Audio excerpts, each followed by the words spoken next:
श्री गुरु ब्रह्म महिमालेक शरणं श्री गुरु ब्रह्म महिमालेक शरणं श्री गुरु ब्रह्म महिमालेक शरणं। गुरु कृपा यूट्यूब चैनल तरफरु आपण मानकु स्वागत जनाई आरंभ करुछि 2024 मसीहा एप्रिल मासर मासिक राशिफल। एही राशिफल आरंभ करने पूर्वरु आपण मानकु मोर अनुरोध, जेउ माने प्रथम करी आमर यही गुरु कृपा यूट्यूब चैनल को आसीछंती बा देखुछंती सेमाने गोटिए सब्सक्राइब करी पाखरे आसुथिबा बेल आइकन को दबाई दियंतु, जहा द्वारा आमर जेउ समय रे वीडियो अपलोड हेबो सर्वप्रथमे आपणक पाखरे पहुँची पारिबो। आपण को जणाई दिया जाउछि कि जेउ मानकर विवाह विलंब हेलानी, विवाह रे बारंबार बाधा आसुछि, चाकरी क्षेत्र रे बारंबार चेष्टा करी मध्य चाकरी होई पारु नाही, सेमाने निजर जन्म तारीख, जन्म समय, जन्म स्थान और निजर नाम आमर यही गुरु कृपा यूट्यूब चैनल मेल आईडी रे प्रेरण करंतु। ताहार सुविचार करा जाई प्रतिकार मान आपण को कहा जीवो। आसंतु एबे जानिबा मेष राशिर 2024 मसीहा एप्रिल मासरे मासिक राशिफल। एही राशि राशि चक्रर प्रथम राशि सौर मंडलर 0 डिग्री ठारू 30 डिग्री मध्यरे अवस्थित। एही राशि 3 गोटी नक्षत्र को नहीं गठित। प्रथम नक्षत्र अश्विनी नक्षत्र 0 डिग्री ठारू 13 डिग्री 20 पर्यंत भोग हुए। अश्विनी नक्षत्र केतु ग्रहर नक्षत्र और अश्व वर्गर प्रकृति। अश्व को जनसाधारण जेपरि भय करती, अश्विनी नक्षत्र को सेहीपरि मध्य भय करती। यहा देवलोकर अश्व उच्चे श्रवा सर्वदा युद्ध क्षेत्र रे गतागत ओ उच्च स्वर रे गर्जन करी शत्रु पक्ष को भयभीत कराई थाए। एणु अश्विनी नक्षत्र जात व्यक्ति सर्वदा युद्ध कर उच्च स्वर रे कथावार्ता मध्य करती। धीर स्थिर कथावार्ता कहि पारंती नाही। देवगण होइथिबारु ओ मंगल महाग्रह राशि अधिपति होइथिबारु प्रबल प्रतापी ओ क्रोधी होइथांती। मन मध्यरे निजर शक्ति को नहीं भारी गर्व करिथांती। अश्विनी नक्षत्रर प्रथम पादरे जन्म ग्रहण करिथिबा संतान मातृ पीड़ा देइथांती। जन्म समय रे माँ बहुत जंत्रणा भोगी शेषरे माँ को शरीर रे अस्त्र लागि थाए। यही नक्षत्र जात व्यक्ति शरीर सर्वदा दुर्बल थाए।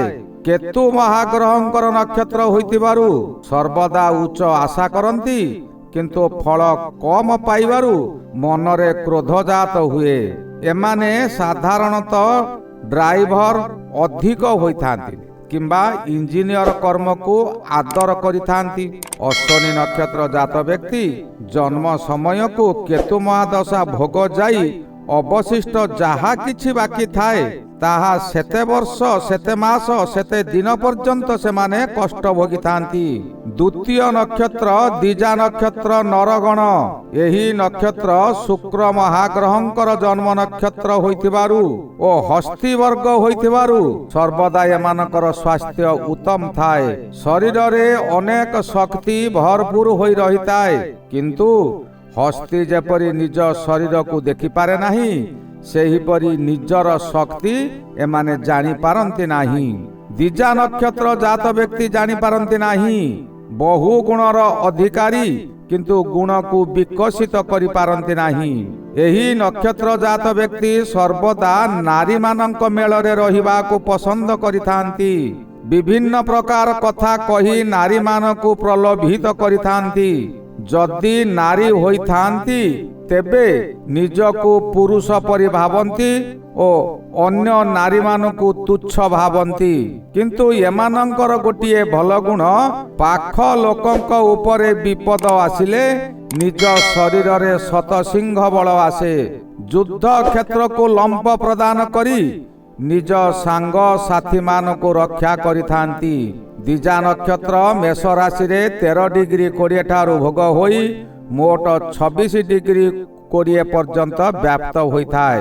ପରବର୍ତ୍ତୀ ନକ୍ଷତ୍ର କୃତ୍ତିକା ନକ୍ଷତ୍ର। ଏହି ନକ୍ଷତ୍ର ମାତ୍ର 3 ଡିଗ୍ରୀ 20 ଭୋଗ ହୋଇ ଅବଶିଷ୍ଟ 10 ଡିଗ୍ରୀ ବୃଷ ରାଶିକୁ ଯାଇଥାଏ। ନକ୍ଷତ୍ର ଅଧିପତି ରବି ଓ ରାଶି ଅଧିପତି ମଙ୍ଗଳ, ଏହି ଦୁଇ ଗ୍ରହ ଉଗ୍ର ହୋଇଥିବାରୁ ଓ କୃତ୍ତିକା ନକ୍ଷତ୍ର ଦାନବଗଣ ହୋଇଥିବାରୁ ଏମାନେ ପ୍ରବଳ ରାଗି। ଏହି ନକ୍ଷତ୍ର ମେଷ ବର୍ଗ ଅର୍ଥାତ୍ ମେଣ୍ଢା। ମଧୁବାବୁଙ୍କ ବର୍ଣ୍ଣବୋଧ ବହିରେ ଉଲ୍ଲେଖ ଅଛି, ମେଣ୍ଢା ମୁଣ୍ଡଟି ଭାରି ଟାଣ, ତା ମୁଣ୍ଡିଆକୁ ସାବଧାନ। ଏଣୁ ଏହି ନକ୍ଷତ୍ର ଜାତ ବ୍ୟକ୍ତି କାହାରିକୁ ଭୟ କରନ୍ତି ନାହିଁ। ଏମାନେ ଅଧିକ ସମୟ ନୀରବ ରହିଥାନ୍ତି। ବେଳେ ବେଳେ କୌଣସି ବିପଦ ଆସିଲେ ଭୟଙ୍କର ହୋଇ ଉଠନ୍ତି। ଏହିମାନେ ସାଧାରଣତଃ ବିଭିନ୍ନ ମାଂସ ଖାଇବାକୁ ପସନ୍ଦ କରିଥାନ୍ତି। ଏହି ମେଷ ରାଶିର ଶୁଭ ସଂଖ୍ୟା 2, 7 ଓ 9। ଶୁଭ ବାର ଗୁରୁବାର। ଶୁଭ ଗ୍ରହ ବୃହସ୍ପତି ଗ୍ରହ, ରବି ଗ୍ରହ ଓ ଚନ୍ଦ୍ର ଗ୍ରହ। ମେଷ ଲଗ୍ନକୁ ଶୁଭ ଲଗ୍ନ ହେଲେ କର୍କଟ ଲଗ୍ନ, ତୁଳା ଲଗ୍ନ, ଧନୁ ଲଗ୍ନ ଏବଂ କୁମ୍ଭ ଲଗ୍ନ। ଘାତ ସଂଖ୍ୟା 4 ଓ 8। ଘାତ ବାର ରବିବାର। ଘାତ ଚନ୍ଦ୍ର ମେଷ ଚନ୍ଦ୍ର। ମେଷ ରାଶିର ମେଷ ଚନ୍ଦ୍ର ହେଉଛି ଘାତ ଚନ୍ଦ୍ର। ଘାତ ନକ୍ଷତ୍ର ମଘା ନକ୍ଷତ୍ର। ଘାତ ତିଥି ଷଷ୍ଠୀ ତିଥି। ଘାତ ମାସ କାର୍ତ୍ତିକ ମାସ। ଏହି କାର୍ତ୍ତିକ ମାସରେ କିଛି ନା କିଛି ମେଷ ରାଶି ଜନ୍ମିତ ବ୍ୟକ୍ତିଙ୍କର ଅଶୁଭ ହୁଏ। ଘାତ ଗ୍ରହ ହେଲା ବୁଧ ଗ୍ରହ। ଏବେ ଆସନ୍ତୁ ଜାଣିବା ଗ୍ରହମାନଙ୍କର ଫଳାଫଳ। ରବି ମାସର ଆରମ୍ଭରୁ ଦ୍ୱାଦଶରେ ଓ ପରେ ଜନ୍ମକୁ ଯିବେ। ମଙ୍ଗଳ କୁମ୍ଭରେ ରହି ଏପ୍ରିଲ 23 ଠାରୁ ମୀନ ରାଶିକୁ ଯିବେ। ବୁଧ ଗ୍ରହ ମୀନରେ ବକ୍ରୀ ଓ 9 ଠାରୁ ମାର୍ଗୀ ହେବେ। ବୃହସ୍ପତି ମହାଗ୍ରହ ମେଷରେ। ଶୁକ୍ର ମହାଗ୍ରହ ମୀନରେ ରହି 26 ତାରିଖ ଠାରୁ ମେଷ ରାଶିକୁ ଯିବେ। ଶନି ମହାଗ୍ରହ କୁମ୍ଭରେ। ରାହୁ ମହାଗ୍ରହ ମୀନରେ ଓ କେତୁ ମହାଗ୍ରହ କନ୍ୟାରେ ଅବସ୍ଥିତ। ରବି ମହାଗ୍ରହ ମାସ ଆରମ୍ଭରୁ ଦ୍ୱାଦଶରେ ରହି ଅଶୁଭ ଫଳ ଦେବେ। ଦ୍ୱାଦଶ ରବି ଅର୍ଥ ଓ ହାନି କରାଇବ। ଅଯଥାରେ ବହୁ ବ୍ୟୟ ଓ ବହୁ ହାନି କରାଇବ। ଆପଣଙ୍କର କଥାବାର୍ତ୍ତାରେ ତାଳମେଳ ରହିବ ନାହିଁ। ଆପଣ ଦେଇଥିବା ଅର୍ଥ ମଧ୍ୟ ବୁଡ଼ି ଯାଇପାରେ। ଆପଣ ଯାହାକୁ ଅର୍ଥ ଦେଇଛନ୍ତି ଏହି ସମୟରେ ସେମାନଙ୍କୁ ଅର୍ଥ ମାଗନ୍ତୁ ନାହିଁ। ମାଗିଲେ କଳହ ହେବ ଓ ଅର୍ଥ ବୁଡ଼ି ଯାଇପାରେ। ମଥା ସର୍ବଦା ଗରମ ରହିବ। ଜ୍ୱର ମଧ୍ୟ ହୋଇପାରେ। ବନ୍ଧୁ ବାନ୍ଧବ ମାନେ ସମସ୍ତେ ଆପଣଙ୍କ ସହିତ ବିବାଦ କରିବେ। ମାସର ଦ୍ୱିତୀୟାର୍ଦ୍ଧରେ ରବି ମହାଗ୍ରହ ଜନ୍ମକୁ ଯିବେ। ଜନ୍ମ ରବି ଆପଣଙ୍କର ମନ ମଧ୍ୟରେ ସର୍ବଦା ଅଶାନ୍ତି ଲାଗି ରହିବ।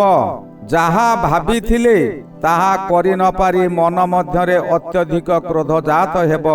ଆପଣ ଭୟାତୁର ହୋଇ ମାସର ଦ୍ୱିତୀୟାର୍ଦ୍ଧଟି କାଟିବେ।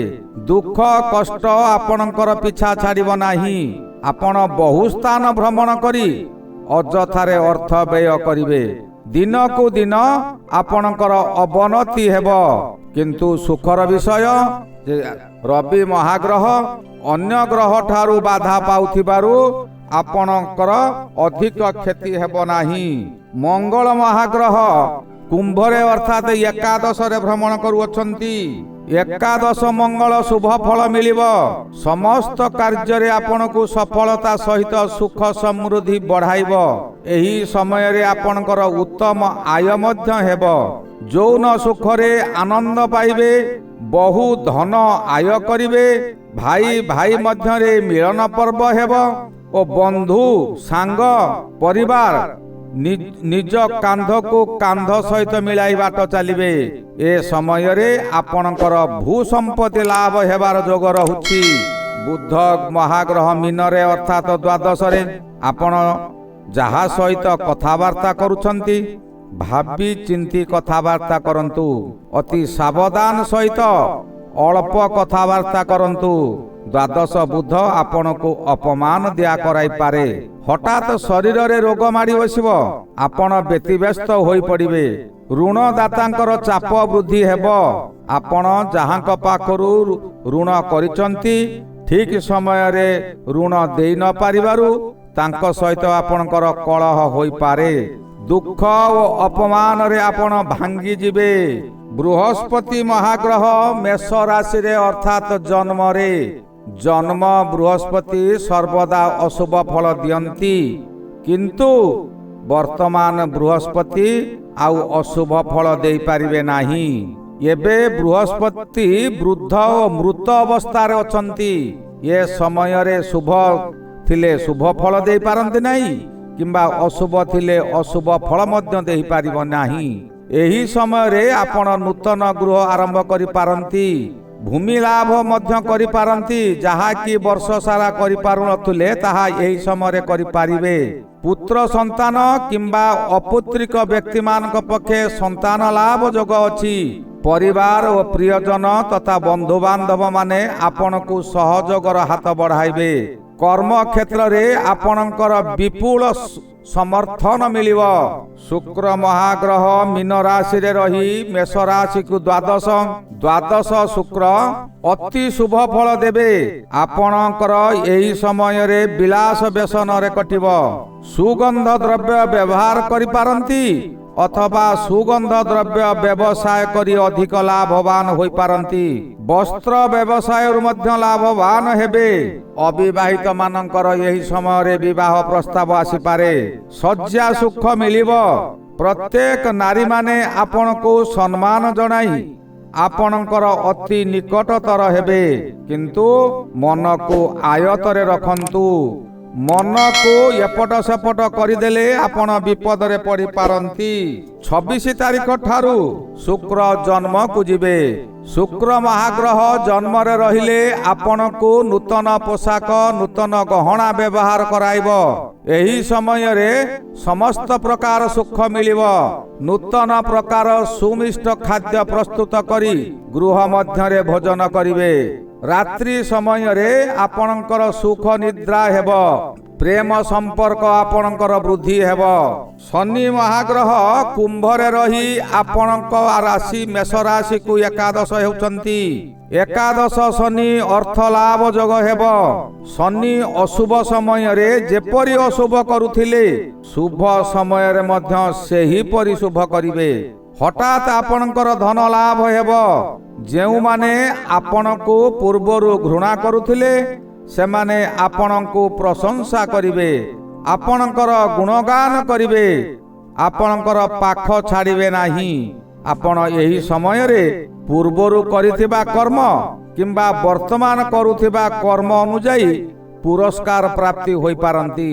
ବହୁ ଧନର ମାଲିକ ହେବେ, ଏଥିରେ ସନ୍ଦେହ ନାହିଁ। ରାହୁ ମହାଗ୍ରହ ମେଷ ରାଶିକୁ ଦ୍ୱାଦଶ ରାହୁ ସର୍ବଦା ସୁଯୋଗ ଉଣ୍ଡୁଥାଏ। କିପରି ବ୍ୟକ୍ତି ଖରାପ ବାଟକୁ ଯିବ, ସେହି ସମୟରେ ହିଁ ସେ ମାଡ଼ି ବସିବ। ଯେଉଁ ବ୍ୟକ୍ତି ଧର୍ମ ମାର୍ଗରେ ପରିଚାଳିତ ହେଉଥିବେ, ତାହାକୁ ରାହୁ ମହାଗ୍ରହ ସାହାଯ୍ୟ କରନ୍ତି। ନଚେତ୍ ଅପବାଦ କରାଇ ଆପଣଙ୍କୁ ବିଭିନ୍ନ ଲୋକଙ୍କ ପାଖରେ ସମାଲୋଚନାର ଶିକାର କରାଇବ।